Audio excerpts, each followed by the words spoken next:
सोलापूर न्यूजमध्ये आपल्या सगळ्यांचं स्वागत. तटकरे साहेब, माजी खासदार शिवाजीराव पाटील, गोपाल साखरकर, सूरज चव्हाण, बाकीचे सगळे उपस्थित असलेले अतुल बेनके, पांडुरंग पवार, सगळेच मान्यवर, अनेक मान्यवर इथं आहेत. ते सगळे सुरेश झुले, स्टेजवर बसलेले मान्यवर आणि माझ्या जुन्नरच्या कानाकोपऱ्यातून आलेल्या माझ्या मायमाऊली, सगळ्या भगिनी, माझ्या मुली आणि पत्रकार मित्रांनो, मला साधारण संवादाच्या निमित्ताने तुमच्याशी काही गोष्टी सांगण्याचा प्रयत्न केला. माझं आपल्याला सगळ्यांना सांगणे, महायुतीच्या सरकारच्या माध्यमातून मी यावेळेस अर्थसंकल्प देत असताना मी यावेळेस माझ्या भावांना दुधाचा दर वाढवून दिला, वीज माफी केली, माझे युवक युवती त्यांना प्रशिक्षण देण्याच्याबद्दल आम्ही वेतन द्यायचा निर्णय घेतला. त्यांनी 6 महिन्याचं, 8 महिन्याचं, 12 महिन्याचं प्रशिक्षण घ्यावं. ते प्रशिक्षण घेतल्यानंतर त्यांना चांगल्या नोकरी मिळेल, त्यांना सरकार सर्टिफिकेट देणार आहे आणि त्याचा उपयोग आपल्यातल्या मुलामुलींना झाल्याशिवाय राहणार नाही. हा एक चांगला कार्यक्रम आम्ही त्यांना 6,000, 8,000, 10,000 ते प्रशिक्षण घेतात म्हणून आम्ही त्यांना वेतन देतो. असं सहसा कुठं घडत नाही, परंतु आम्ही ते एक आवड निर्माण करण्याकरता, गोडी निर्माण करण्याकरता तो कार्यक्रम घेतला. माझ्या इथं महिला आहे, मायमाऊली आहे. किती मायमाऊलींच्या घरी गॅस सिलेंडर म्हणजे शेगडी आहे गॅसची, त्यांनी हातवर करावं.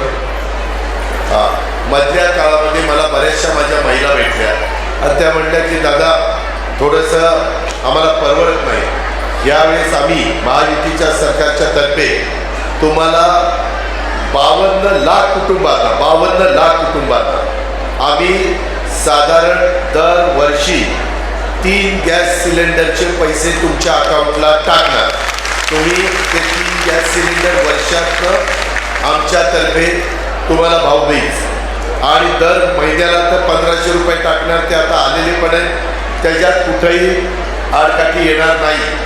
यामध्ये पुढे कायम चालू राहण्याच्या करता 5 वर्ष तुम्हाला महायुतीच्या पाठीशी उभं राहावं लागेल. त्याच्यामध्ये उद्याच्याला इथं जे उमेदवार दिले जातील त्याच्यामध्ये घड्याळाचं चिन्ह आहे, काही ठिकाणी आमचं धनुष्यबाणाचं चिन्ह आहे, काही ठिकाणी आमचं कमळाचं चिन्ह आहे. त्या पद्धतीनं केलं तर आम्हीच पुन्हा तिथं येऊ. आम्ही पुढं आल्यानंतर कुठल्याही परिस्थितीत राज्याला आर्थिक बाबतीमध्ये अडचणीत न आणता माझ्यावर विश्वास ठेवा. मी फार आर्थिक शिस्तीचा कार्यकर्ता आहे, पाळणारा, आणि त्यामुळं तुम्हाला त्याच्यातून आम्ही व्यवस्थितपणे ही योजना पुढे चालू ठेवू. गरीब घरातल्या मुलींना, आई वडील गरीब असल्यावर शिक्षण घेता येत नाही, कॉलेजचं शिक्षण आता त्या गरीब घरातल्या मुलीचं हे पूर्णपणे राज्य सरकार करणार. कॉलेजचं फी आम्ही भरणार. आता त्या मुलीने तिला डॉक्टर व्हावं, इंजिनियर व्हावं, पायलट व्हावं, IAS व्हावं, IPS व्हावं, काय आणखीन काय CA व्हावं, जी काही आवड तिला माझ्या मुलीला असेल ते शिक्षण तिनं घ्यावं. ते आता तिनं मनात अशा प्रकारची भावना आणू नये की काय माझ्या आई वडील गरीब असल्यावर मला शिक्षण घेता येत नाही. हाही मार्ग आम्ही काढलेला आहे. अशा पद्धतीच्या खूप चांगल्या योजना या सर्व घटकाच्या करता महायुतीनं तुमच्याकरता आणल्या. आता आरोप प्रत्यारोप होतील, काही जण आमच्यावर टीका टिप्पणी करतील, पण महाराष्ट्राचा सर्वांगीण विकास करणं, माझ्या पुणे जिल्ह्याचा, माझ्या जुन्नर तालुक्याचा, त्याकरता आम्ही सरकारमध्ये गेलो विकास करायला आणि त्या भागातले प्रश्न सोडवायला आणि माझ्या समाजातली गरिबी कमी करण्याकरता आम्ही गेलो.